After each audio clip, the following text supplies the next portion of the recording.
difficile de savoir ce qu'a vécu Marie au matin de la résurrection. Mais si vous y réfléchissez, difficile aussi de savoir ce qu'a vécu Jésus, ce qu'a vécu le Christ. Personne n'a assisté à cet instant de la résurrection. Je voudrais, pour nous aider à entrer dans ce mystère, partir d'une image ce matin. Cette image est toute simple, elle vaut ce qu'elle vaut, mais essayez d'imaginer une balle que vous posez en équilibre sur un jet d'eau qui jaillit du sol. Donc, dans la mesure où la balle pèse de tout son poids sur le jet d'eau la soulève. En même temps que la balle s'abandonne, le jet d'eau suscite et relève la balle. Et je vous prends cette image pour vous faire comprendre que le mystère pascal de la mort et de la résurrection de Jésus n'est qu'un seul et même mystère.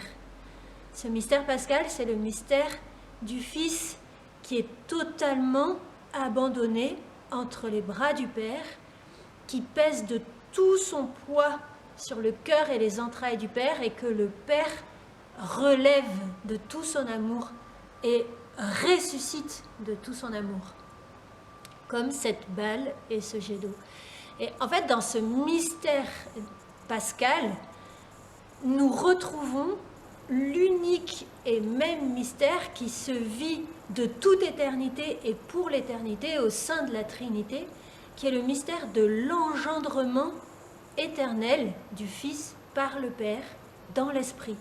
C'est exactement ce même mystère-là, et c'est la révélation de ce même mystère. En fait, cet engendrement du Fils par le Père vient de la coïncidence de ces deux mouvements d'abandon et de relèvement. C'est ce même mystère que nous contemplons. Et c'est très beau parce que ça me fait prendre conscience qu'il en est de même pour le mystère de mon engendrement. Il en est de même pour moi. Dans la mesure où je suis totalement abandonnée entre les bras du Père, dans la confiance d'un enfant, dans cette même mesure, le Père me relève et me ressuscite. Et en fait, ce qui est premier, c'est ce relèvement du Père, cette résurrection, cette recréation. Mais ils naissent et ils viennent pour moi de manière efficace dans la mesure où j'y suis pleinement abandonnée. Voilà, j'ai essayé de le formuler tant bien que mal, de manière maladroite avec cette image. J'espère que vous intuitez quelque chose de ce mystère. Parce que si nous y réfléchissons, là est l'enjeu de notre vie. Là est tout le sens de notre vie. Entrer dans cette qualité d'amour-là qui se vit au sein de la Trinité. Et finalement, c'est ce que l'Esprit accomplit en moi, de me faire devenir fils, fille bien-aimée du Père, enfant bien-aimé du Père. Et toute l'histoire des hommes est comme le ralenti dans la durée du temps matériel de cet unique événement qu'est l'engendrement du Fils par le Père, qui est cet unique événement dans l'aujourd'hui du Père qui dit à son Fils « Moi, aujourd'hui, je t'ai engendré ».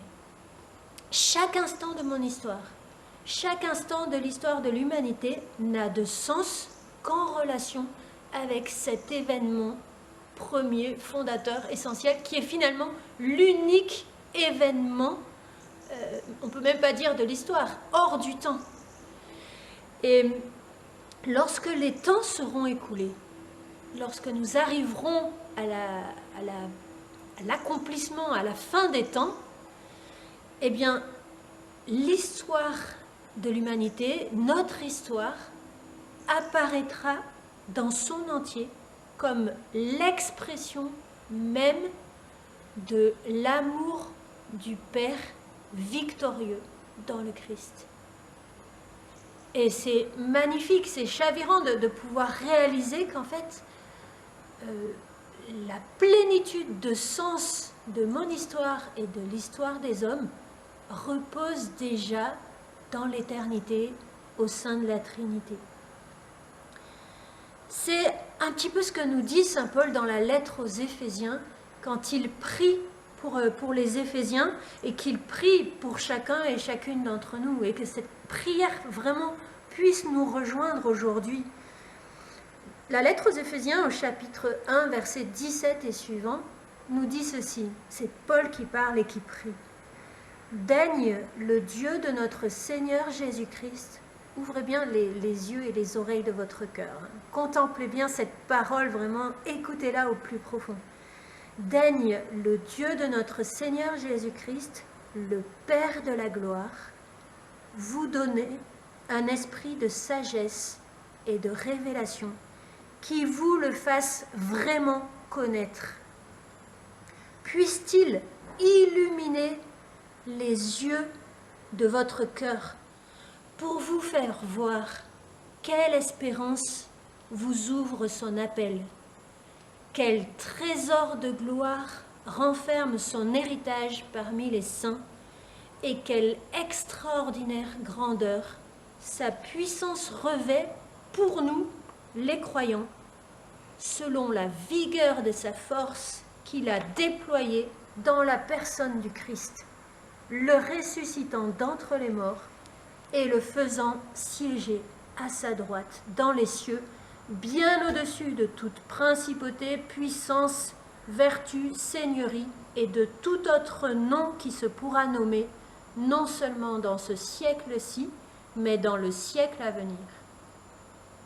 Il a tout mis sous ses pieds et l'a constitué au sommet de tout, tête pour l'Église, laquelle est son corps, la plénitude de celui qui est rempli, tout en tout. Waouh! Il n'y a même pas de virgule en fait dans cette phrase, parce que Paul essaye de résumer toute l'économie du salut, toute l'histoire du salut. Et vous voyez, cette parole-là nous révèle quelque chose de ce que Marie a vécu au moment de la résurrection, de l'ascension, de Pentecôte. Ce ne sont pas seulement les yeux de son cœur qui ont été illuminés, mais c'est tout son être, son corps, son cœur, son âme, son esprit. Tout son être est entré avec son Fils dans la lumière. Bonamy, le fameux théologien spécialiste de Maximilien, dominicain, théologien du Concile, dit « Celui qu'elle mit au monde dans la pauvreté de la crèche, elle le met de nouveau au monde dans la splendeur du ciel et des anges. » Marie est vraiment cette nouvelle Ève aux côtés du nouvel Adam et elle devient la mère ressuscitée du Christ ressuscité. Elle qui était morte à tout l'humain de sa maternité, elle ressuscite à toute la joie d'être maman d'un fils glorieux, du fils bien-aimé du Père, du fils qui entre dans la gloire et qui répand son esprit sur toute chair. Et Marie fait l'expérience, la première, puisqu'elle est la première-née de la Passion, elle est aussi la première-née de la résurrection. Elle fait l'expérience, la première, en son Fils, par l'Esprit, de cette puissance de vie que le Père déploie et veut déployer pour chacun d'entre nous. Marie, dira le cardinal Suenens, c'est le règne de Dieu déjà établi sur la terre. En fait, sur une terre devenue ciel. C'est ça, Marie, ce mystère de l'Immaculée. Une terre déjà devenue le ciel. Et Marie, mère des croyants, comme on l'entendait à la fin de cette parole de Paul qui parle de l'Église, Marie, mère des croyants, devient promesse et prophétie de l'Église. La plénitude de celui qui est rempli, tout en tout. Marie, par l'Esprit, donne naissance à l'Église. Corps mystique de son Fils, Le Christ est la tête de l'Église et nous sommes les membres de son corps. L'Église était déjà en germe à la crèche, elle est née à la croix et elle est constituée et envoyée au Cénacle. Et si vous prenez ces trois mystères, la crèche, la croix, le Cénacle, la seule qui est présente, qui soit présente à ces trois moments centraux du salut, c'est Marie. Et ce sont les trois moments centraux de sa vie, appelés à devenir aussi les trois moments centraux de la mienne. Désormais, en chaque baptisé, l'homme nouveau, la femme nouvelle, peut être dit fruit de l'esprit et de Marie.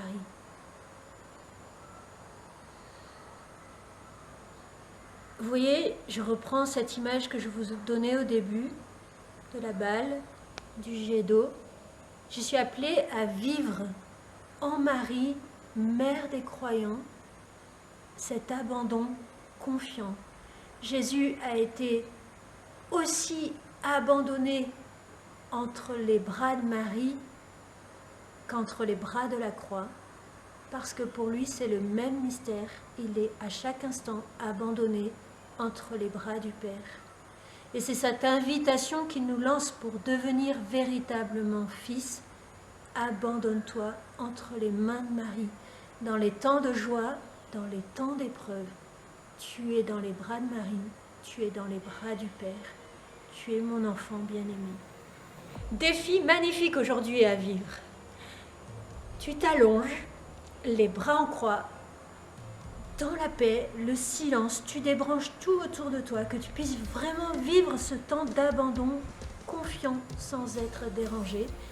Et tu te remets par Marie dans les bras du Père, dans les bras de Marie et dans les bras du Père, pour te retrouver comme un enfant.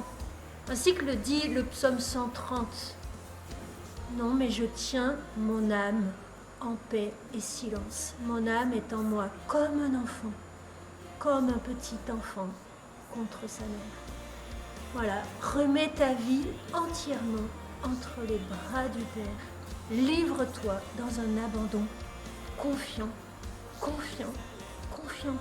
Écoute la voix du Père qui te dit « Tu es mon enfant bien-aimé, moi, aujourd'hui, dans mon aujourd'hui éternel, dans mon éternel présent d'amour, je t'ai engendré. » Amen.